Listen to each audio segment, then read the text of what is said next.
जरूरी है तो पानी पीना भी जरूरी है। भोजन से ज़्यादा पानी जरूरी है। लोग कहते हैं जल ही जीवन है। क्या कहते हैं? जल ही जीवन है।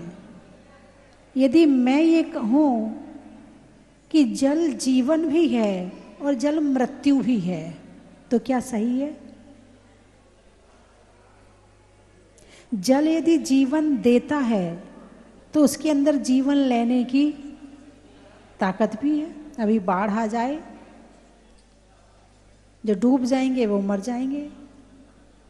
जिस जल से जीवन मिलता है, तैरना ना आता हो, यदि गिर गए उसमें तो डूब जाओगे, मर जाओगे। जिसने जीवन दिया था उसी ने जीवन ले लिया। जल से कीचड़ भी होता है और जल से सफाई भी होती है। भाई घर में कीचड़ हो गया है, किससे हुआ? बिना पानी के कीचड़ हो सकता है क्या? नहीं। और साफ करने के लिए क्या चाहिए? पानी चाहिए, है ना? भोजन बनाने के लिए क्या चाहिए? पानी चाहिए। नहाने के लिए क्या चाहिए? पानी चाहिए। पूजा करने के लिए क्या चाहिए? जन्म जरा मृत्यु विनाश नाय, क्या चाहिए? पूजा भी उसी से, नहाना भी उसी से, कीचड़ भी उसी से, सफाई भी उसी से। कुछ समझ में आया? अरे बोलिए ना, आया। चलिए अब आगे क्या बताना चाहती हूँ उस पर आती हूँ। जल के जैसे हमारे भाव हैं, जल के जैसे हमारे भाव हैं।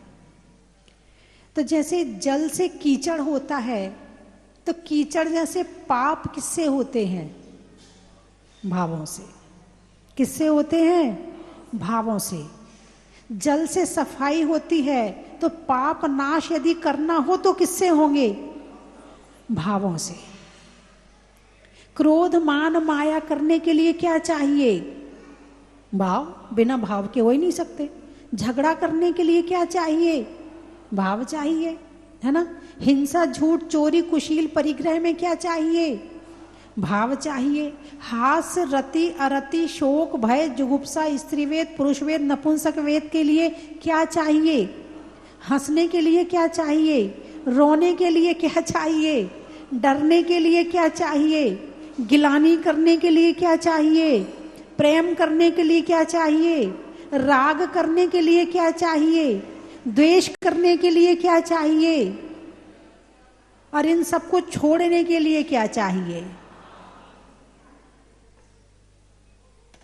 कुछ समझ में आया? समझ में आया ना? है?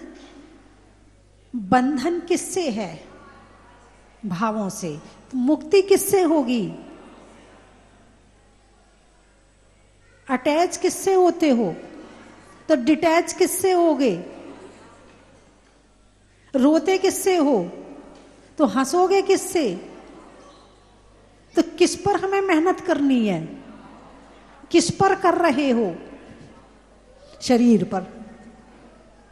मेहनत करनी है भावों पर और मेहनत चल रही है शरीर पर, इसीलिए दुखी है। और मेहनत भावों पे हो जाए तो सारा काम ही सही हो जाए। कल परसों एक भाई आए, बोले माता जी ये मेरी श्रीमती बहुत उपवास करती है। अरे शास्त्रों में ये लिखा है कि कष्ट देना पाप है। जब हम दूसरों को कष्ट नहीं दे सकते तो हम अपने आप को कैसे कष्ट दे सकते हैं? और ये इतना उपवास करके भूखी रहती है, खुद को कष्ट देती है। सही है या गलत है?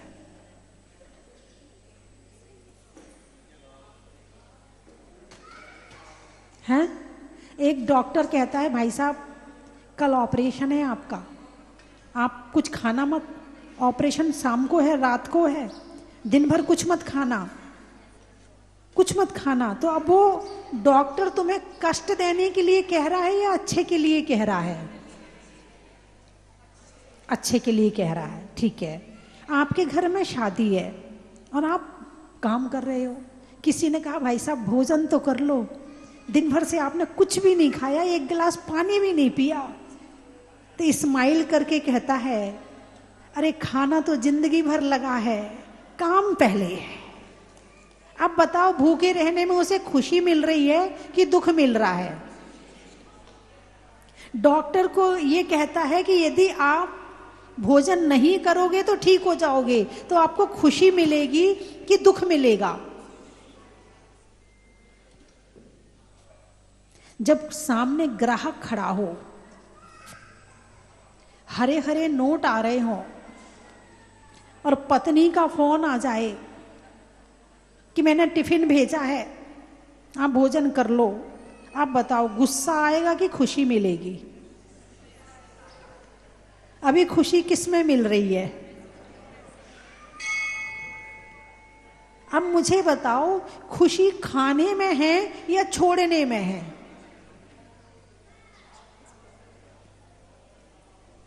भावों में है। उस समय हमारा उद्देश्य क्या है? तो अब उपवास करने में खुशी मिलती है कि दुख मिलता है? अरे बोलिए ना, सही बोलना। खुशी मिलती है, दुख मिलता है? जो करता है ना वो जानता कि उसे क्या मिलता है। ये खाने वाले क्या जाने कि उपवास का सुख क्या होता है। ये खाने वाले क्या जाने कि उपवास में कैसा आनंद आता है, कैसी अच्छी अनुभूति होती है, कितनी अच्छी फीलिंग आती है, मन में कितना प्राउड होता है, मन में कितना अच्छा लगता, कितने अच्छे विचार रहते हैं पूरे दिन। उस दिन भाव कितने मुलायम रहते हैं। उस दिन क्रोध ना जाने कहाँ भाग जाता है। उस दिन लोभ भी नहीं सताता है। उस दिन कुछ खरीदने की इच्छा भी नहीं होती है। उस दिन किसी से बात करने की भी इच्छा नहीं होती। आज मेरा उपवास है, कल बात करूंगी, आज तो मैं पूजा कर रही हूँ, आज तो मैं पाठ कर रही हूँ, आज तो मैं माला फेर रही हूँ, आज मेरा उपवास। कैसे अच्छे परिणाम होते हैं। आप बताओ मुझे कि उपवास करना दुख का कारण है कि सुख का कारण है? तो उन्होंने सही कहा कि गलत कहा? उपवास करने से कष्ट होता है कि सुख होता है? सुख होता है। क्या होता है? सुख होता है। धर्म की क्रिया करने से एक विल पावर मजबूत होती है, एक आत्म शक्ति जागृत होती है, और जिस दिन भूखे रहते हैं उस दिन मन भी बड़ा शांत रहता है। और जिस दिन भोजन करना हो ये दिमाग पूरे दिन उठापटक मचाता है, पूरे दिन उठापटक मचाता है। और जिस दिन उपवास रहता है इतना शांत रहता है, इतना शांत रहता है। तो उपवास किसके लिए किया? शरीर के लिए या भावों के लिए? भावों के लिए। खाया किसके लिए? शरीर के लिए या भावों के लिए? अब ये गोलगप्पे किसके लिए खाते हो? इडली समोसा कचौड़ी किसके लिए खाते हो?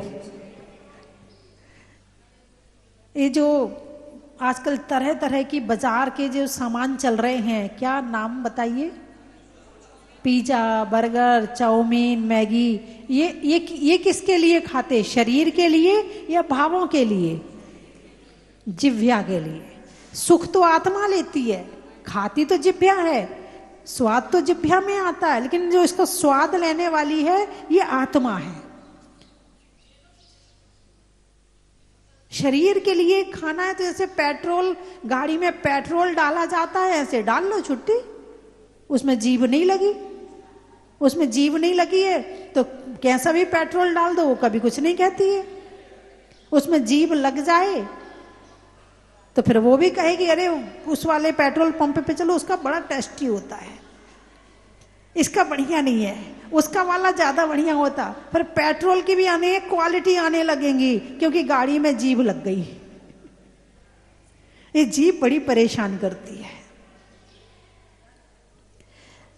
तो बात चल रही है भावों की, कि भावों से ही सुख है और भावों से ही दुख है, भावों से ही बंधन है और भावों से ही मुक्ति है, भावों में ही रोना है और भावों में ही दुखी होना है, भावों से हंसी है और भावों से खुशी है, जो कुछ है वो सब भावों से है।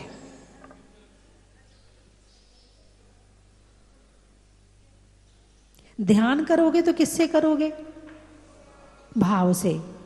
माला फेरते हो, किसकी फेरते हो? नमोकार मंत्र की। तो कौन फेरता है? माला जो सोने की माला है या चांदी की, वो फेरती है कि मुंह नमोकार मंत्र किसके लिए करते हो? वो जो माला करते हो ना आप, तो किसके लिए करते हो? बोलिए ना, किसके लिए माला, किसके लिए करिए आप ना? भावों के लिए। भावों में अरिहंत सिद्ध आचार्य उपाध्याय परमेष्ठी आए? आए क्या? माला फेरी ना आपने, तो भावों में भगवान आए कि नहीं आए? फेरी किसके लिए थी? बोलिए, फेरी किसके लिए थी? भावों के लिए, भावों को सुधारने के लिए। और हुआ क्या? हुआ क्या? हाथ ने मोती सरका दिए, मुंह ने नमोकार मंत्र पढ़ लिया, और जिसके लिए माला फेरी थी वो ही रह गया। मन को साफ करने के लिए माला फेरी थी, मन तो गंदा का गंदा रह गया, शरीर को साफ कर लिया। हम केवल अपने बाहर की सफाई पर बहुत ध्यान देते हैं, अंदर की सफाई का ध्यान ही नहीं रखते हैं। और जब तक अंदर गंदा रहेगा तब तक बाहर साफ होने वाला है ही नहीं है। रोज नहाना, रोज नहाना। ये लिखा है कि जितना समुद्र में पानी है, सारे समुद्र के पानी से भी नहा लो तो भी ये शरीर कभी शुद्ध होने वाला नहीं है।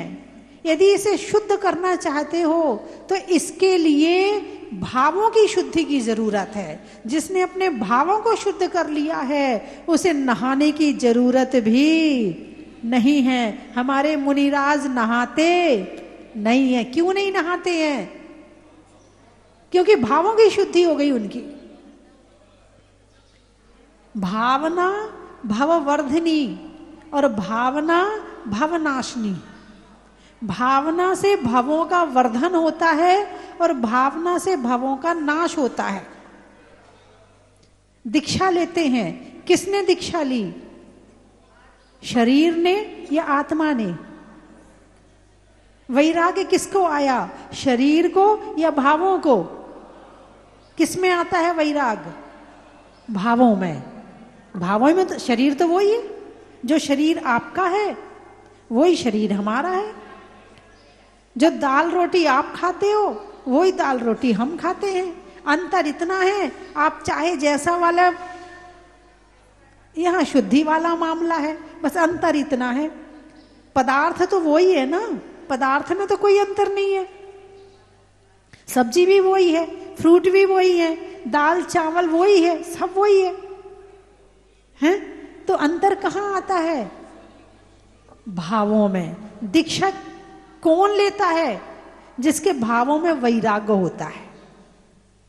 तो राग किससे होगा? भाव से। वैराग्य किससे होगा? भाव से। हर पदार्थ का अपना भाव होता है, हर द्रव्य का अपना भाव होता है। सोने का भी भाव है, अरे बोलिए ना। चांदी का भी भाव है, हीरे का भी भाव है, सब अपने अपने भाव में है। सोना अपना भाव नहीं छोड़ता है, यानी अपनी क्वालिटी। भाव का मतलब अपनी क्वालिटी। सोना अपना भाव नहीं छोड़ते। नोट की बात नहीं कर रही मैं, उसके अंदर जो गुण है उसकी बात कर रही हूं। सोना कभी अपना स्वभाव नहीं छोड़ता है, चांदी कभी अपना स्वभाव नहीं छोड़ती है, हीरा कभी अपना स्वभाव नहीं छोड़ता है। वो जो है वो उसमें ही रहता है। लेकिन जीव एक ऐसी चीज है, ऐसा द्रव्य है, ऐसा पदार्थ है जो दूसरे में रम जाता है। जीव खुद को छोड़ करके पर पदार्थों को अपना मान लेता है, वो खुद में नहीं रहता है, वो विभाव में चला जाता है अपने स्वभाव को छोड़कर। इसलिए जो दुख नामक चीज है ना, वो भी इसी के पास में है, क्योंकि ये अपना स्वभाव छोड़ रहा है। और जितना स्वभाव से दूर जाएगा उतना दुखी रहेगा, और जितना ये अपने स्वभाव में रहेगा उतना सुखी रहेगा। तो धर्म क्या करता है? धर्म का क्या काम है? अरे बोलिए ना, विभाव से हटाकर स्वभाव में लाना। धर्म का क्या काम है? विभाव से हटाकर स्वभाव में लाना। और कर्मों का क्या काम है? स्वयं से हटाकर दूसरे को अपना बनाना। ये कर्म मोह कर्म का काम है। किसका काम है ये? मोहिनी कर्म का काम है। जितना जितना मोह गाढ़ा होगा उतना तुम बाहर के पर पदार्थों से जुड़ोगे, उतना सबको अपना मानोगे। मकान, दुकान, घर, पैसा, गाड़ी, बंगला, ये वो सब मेरे हैं, सब मेरे हैं। कोई ले तो ले, लड़ लेंगे, झगड़ लेंगे, हत्या कर देंगे, मगर उस चीज को लेकर के रहेंगे। उसके लिए ईर्ष्या करेंगे, चुगली करेंगे, लड़ाई करेंगे, कुछ भी करना पड़े, वो चीज चाहिए। ये काम कौन कर रहा है? मोह कर रहा है। कौन कर रहा है? मोह कर रहा है। धर्म क्या करता है? तुम्हारी अपनी आत्मा का स्वरूप बताता है। तुम कौन हो, तुम्हारा क्या स्वरूप है, तुम्हारा क्या स्वभाव है, तुम्हारा सुख किसमें है, तुम्हारा भला किसमें है, तुम्हारा हित किसमें है, ये धर्म बताता है। और जो धर्म की छाया में आता है उसका मोह धीरे धीरे कम होने लगता है। और जैसे जैसे मोह कम होता है वो बाहर के पदार्थों को छोड़ करके वो अपने में आने लगता है। और जितना वो अपने में आता है उतना सुखी हो जाता है। बोलिए हाँ या ना? दुख कहां से आ रहा? आत्मा से या बाहर की चीजों से? एक लिस्ट बनाना कि तुम्हारे पास में कितनी तरह के दुख हैं। सबके पास है, ऐसा कोई नहीं होगा कि जिसके पास दुख ना हो। तो एक लिस्ट तैयार करो कि कितनी तरह के दुख आपके पास में है। धन की कमी है, रूप की कमी है, हैं? इच्छाएं ज्यादा हैं, बंगला, कोठी, बच्चे, पत्नी, क्या है इनके पास? फिर ये सुखी कैसे हैं? अब बताओ, सुखी कैसे हैं? जो अपने घर में रहता है, यानी जो अपनी आत्मा में रहता है वो सुखी, और जो दूसरे के घर में रहता है वो दुखी। अब बताओ कि सुबह से लेकर शाम तक आप अपने घर में रहते हो या दूसरे के घर में रहते हो? जो किराए के मकान में रहता तो दुखी तो रहेगा ही रहेगा, और जो अपने मकान में रहेगा वो सुखी रहेगा। वो मकान बनवाने के लिए तो बड़े तिकड़म करनी पड़ती, उस मकान में रहकर सुखी होने के लिए बड़ी मेहनत की जरूरत है। लेकिन अंदर आत्मा के मकान में रहने के लिए कुछ करने की जरूरत नहीं है और सुखी हो जाएंगे। तो जो कुछ है सब भावों में, दुख है तो भावों में, और सुख है तो भावों में। तो हमारी आत्मा का स्वभाव दुख है या सुख है? आत्मा का स्वभाव क्या है? जैसे पानी का स्वभाव शीतलता, वायु का स्वभाव बहना, अग्नि का स्वभाव गर्म, ऐसे आत्मा का स्वभाव सुखी होना है या दुखी होना है? सुखी होना है। जब हम सुखी होना स्वभाव, इसको हम दृढ़ता से इस पर विश्वास करें, श्रद्धान करें। अब ये सुख मिलेगा कैसे? अब वो रास्ता खोजना है। तो ऐसा नहीं कि आप खोजते नहीं हो। सुबह से लेके रात तक किसके लिए मेहनत करते हो? सुख के लिए कि दुख के लिए? बच्चे बैठे रहेंगे अभी, तुम्हारे लिए तो प्रवचन कर रही हूं आज मैं।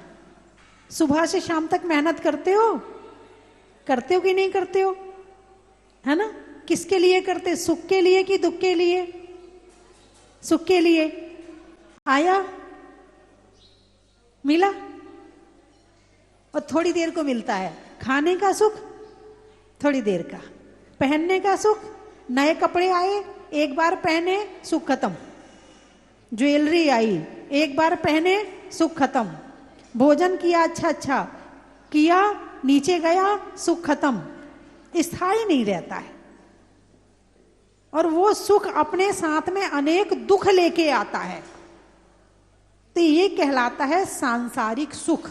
कौन सा सुख? सांसारिक। दूसरा सुख होता है आध्यात्मिक, ये इनडायरेक्ट सुख है, और एक होता है डायरेक्ट सुख। तो इनडायरेक्ट का मतलब किसी के माध्यम से मिलना, बीच में कोई बिचौलिया है। अब जीव बीच में है क्या? आत्मा को सुख देने के लिए जीव बीच में है। तो मुंह में कुछ रखोगे तो खाने का सुख मिलेगा। अब उसी भोजन को हाथ में लगाओ, मिलेगा क्या? नहीं मिलेगा। कान में लगाओ, नहीं मिलेगा। नाक में लगाओ, नहीं मिलेगा। कहाँ मिलेगा? मशीन लगी है, और जिसकी जो मशीन है वो उसी चीज को पकड़ती है। तो ये जीव रूपी मशीन जो है ये स्वाद को पकड़ती है, तो थोड़ी देर को सुख मिला, खत्म। तो ये अस्थाई सुख है। हमारे भगवान जो हैं वो स्थाई सुखी है। हमारे सुख को कोई भी बाधा कर देगा, कोई भी बाधित कर देगा। हैं? भोजन करने बैठे, 6 दिन से कह रहे थे खीर बनाओ, खीर बनाओ, खीर बनाओ, खीर बनी। भोजन करने बैठे, इतने में किसी ने तुम पे गुस्सा कर दिया, उसने गुस्सा किया, तुम्हें भी गुस्सा आ गया। अब खीर का स्वाद आएगा क्या? कितने दिन से खीर की इच्छा हो रही थी खाने की, गई खीर, गया स्वाद, गया सुख। तो ये सांसारिक सुख हैं। स्थायी सुख तो अपने खुद के पास में है। और सुख ही क्यों पाना चाहते हैं? क्योंकि सुख मेरा स्वभाव है। हम अपने स्वभाव में आना चाहते हैं, लेकिन अभी गलत जगह से अभी इनडायरेक्ट रूप में आ रहे हैं। डायरेक्ट रूप में लो ना, बीच में बिचौलियों को छोड़ो, आंख को छोड़ो, कान को छोड़ो, नाक को छोड़ो, मुंह को छोड़ो, आंख बंद करके बैठ जाओ और ध्यान में लीन हो जाओ, सुख मिल गया। ये वाला सुख सस्ता है कि वो बाहर से लेने वाला सुख सस्ता है? बोलिए ना, कौन सा वाला सुख सस्ता है? हैं? ना पैसे की जरूरत, ना मकान की जरूरत, ना गाड़ी की जरूरत, ना बच्चों की जरूरत, ना पत्नी की जरूरत, ना पति की जरूरत, ना मम्मी की जरूरत, ना पापा की जरूरत, किसी की जरूरत नहीं, और सुखी हो गए। कितना सहज है, कितना सरल है। लेकिन लोग कहते भाई खून पसीने की कमाई है, उसी में लगे पड़े हैं सारे के सारे। हैं? तो बंधुओं, समय हो रहा है। अब ये बात तो मुझे बहुत आगे तक करनी है, अभी तो शुरू करी है आज। जैसे जल ही सारे काम करता है, ऐसे भाव ही सारे काम करते हैं। आप यहां बैठे हो, घर साथ लाए हो, गाड़ी आपके यहां तक साथ में आई है? नहीं आई, बाहर खड़ी है। यहां तो आप अकेले ही आए हो, है ना? हाँ। और परिवार थोड़ा घर छोड़ आए होगे, थोड़ा यहां होगा, कुछ पूरा आ गया होगा, है ना? तो अभी घर मकान तो साथ में नहीं लाए ना आप, लेकिन वो आपके साथ किससे आया है? भावों से आया है। मेरा मकान पाटन में है, मेरा मकान दिल्ली में है, मेरा मकान हरिद्वार में है, मकान यहां है। कहाँ है? यही बंधन है, यही बंधन है। इसी बंधन से मुक्त होना है। और जो इस बंधन से मुक्त हो जाता है, उसके पास एक नहीं करोड़ों मकान भी हो तो वो भार मुक्त होता है। उसके दिमाग में बोझा नहीं होता है। भरत चक्रवर्ती का उदाहरण आता ना, घर में वैरागी थे।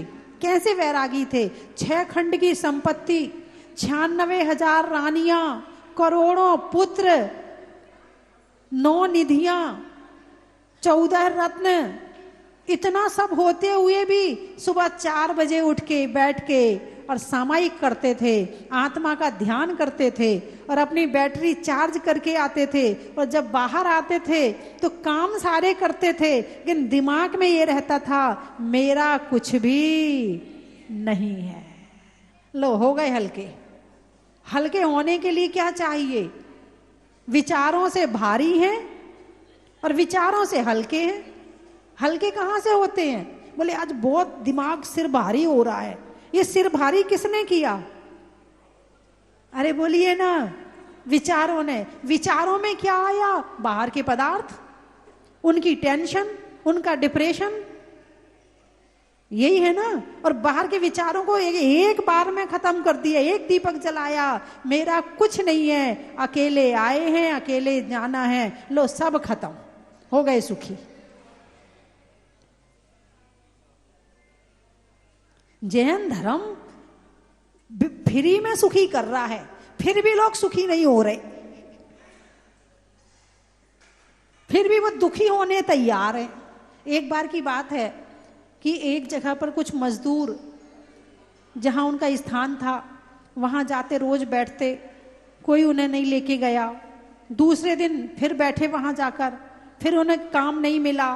फिर तीसरे दिन फिर बैठे, फिर काम नहीं मिला। चौथे दिन फिर बैठे, फिर काम नहीं मिला। बहुत उदास हो गए, अब घर में आज भोजन क्या करेंगे। वापस आ रहे थे तो एक संत वहां रहते थे कुटिया में, रोज देखते थे कि ये जाते हैं और रोज वापस आ रहे हैं। उन्होंने बुलाया, बेटा इधर आ, क्या बात है, क्यों दुखी हो? महाराज ऐसा ऐसा हो गया, आज 5 दिन हो गए, कोई काम नहीं मिला, खाएंगे क्या? अच्छा कोई बात नहीं, कितना रुपया मिलता था? एक दिन का 500 रुपया मिलता था। ठीक है, हम तुम्हें 500 रुपये देंगे। कितने घंटे काम करते थे? 8 घंटे काम करते थे। आ जाओ। अंदर ले गए कमरे में, एक माला दी, मंत्र दिया, 8 घंटे बैठ के जाप करो, 500 रुपया हम देंगे आपको। घंटा भर में भाग गए, घंटे भर में भाग गए। बाहर से मेहनत करना सरल है, विचारों पे मेहनत करना बहुत कठिन है। और जो अपने विचारों पे मेहनत कर लेता है वो सुखी हो जाता है।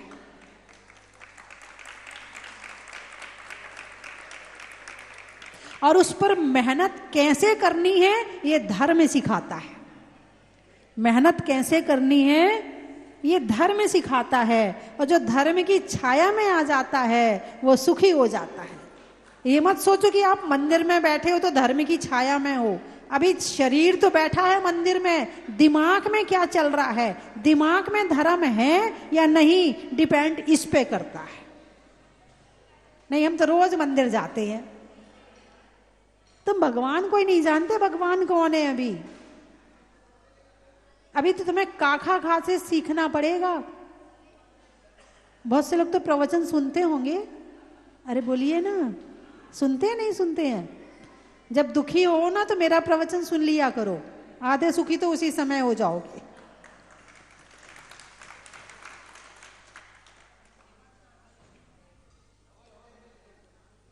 समाप्त करूं? नहीं करूं? देखो, फ्री में सुखी होने के उपाय मिल रहे हैं। दुनिया बेच रही है सुखी होने के उपाय। आर्ट ऑफ लिविंग, 35,000 का कोर्स, 50,000 का कोर्स, इतने का कोर्स, मेडिटेशन कोर्स, ये कोर्स, वहां पैसे दे दे के लोग सीख रहे, यहां फ्री में मिल रहा है।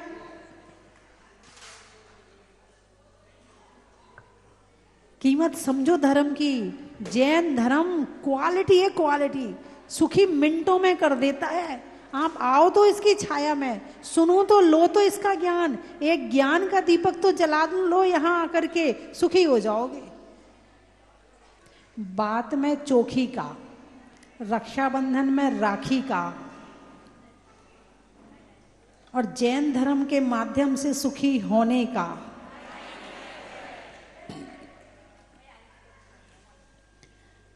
कर्म के हरने का, पर्वत पर झरने का, और प्रतिदिन ज्ञान प्राप्त करने के उपाय करने का बड़ा ही महत्व है।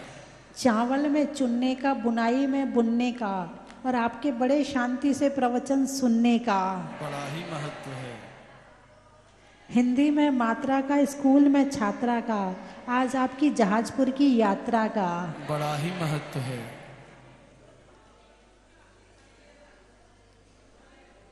कहाँ कहाँ से आए हो? कोडरमा। रात्रि में क्षमा का, पैसों में जमा का, और आने वालों में कोडरमा का। बड़ा ही महत्व है।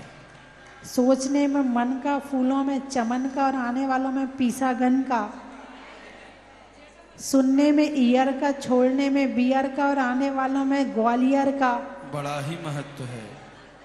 महीनों में मई का, रजाई में रुई का, आने वालों में मुंबई का।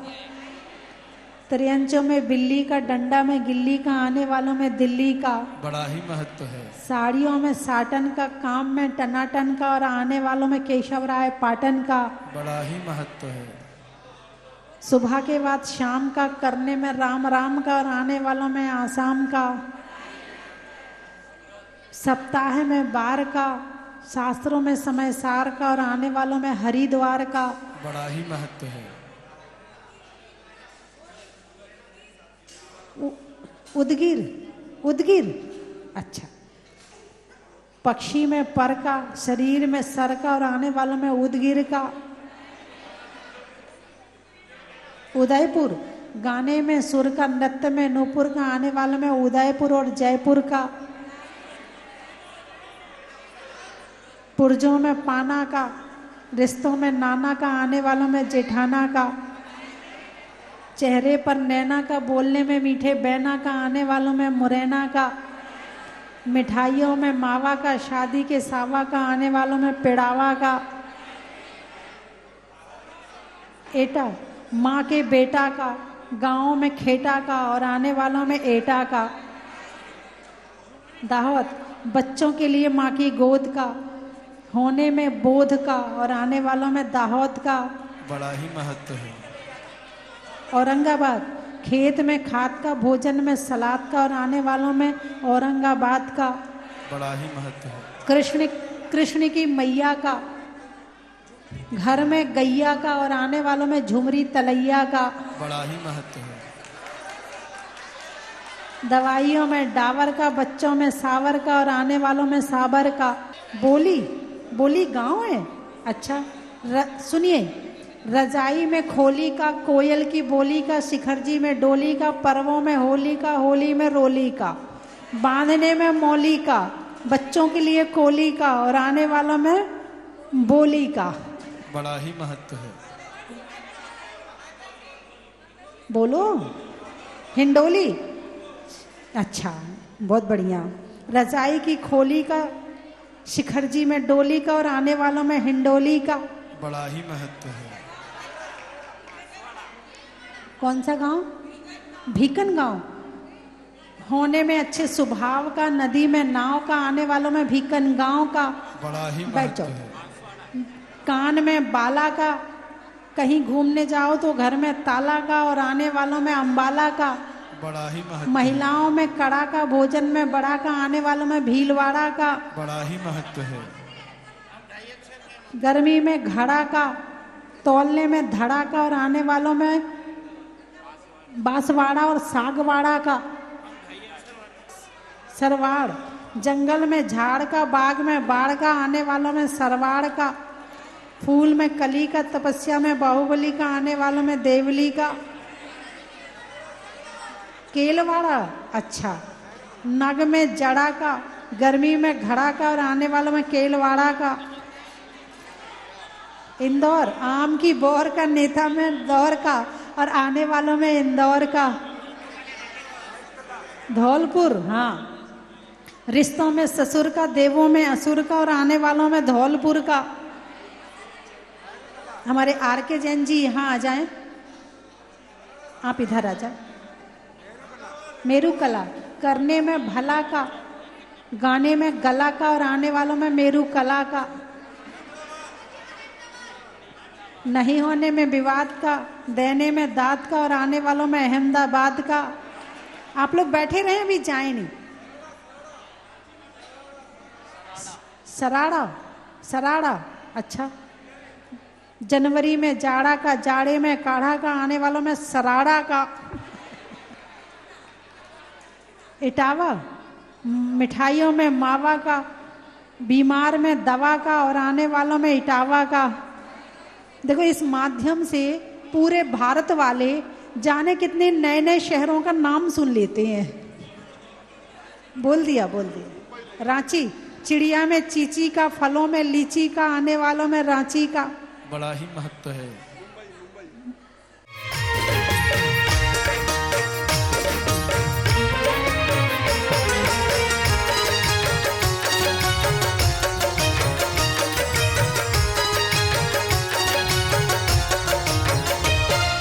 पिता सुमित्र के राज दुलारे, माँ पद्मा जी के नैनों के तारे। पिता सुमित्र के राज दुलारे, माँ पद्मा जी के नैनों के तारे। राजगृही में जन्म लियो आप, राजगृही में जन्म लियो आप। आओ आओ मनाए खुशी आज आरती भगवन की। आओ आओ करें गुणगान आरती भगवन की।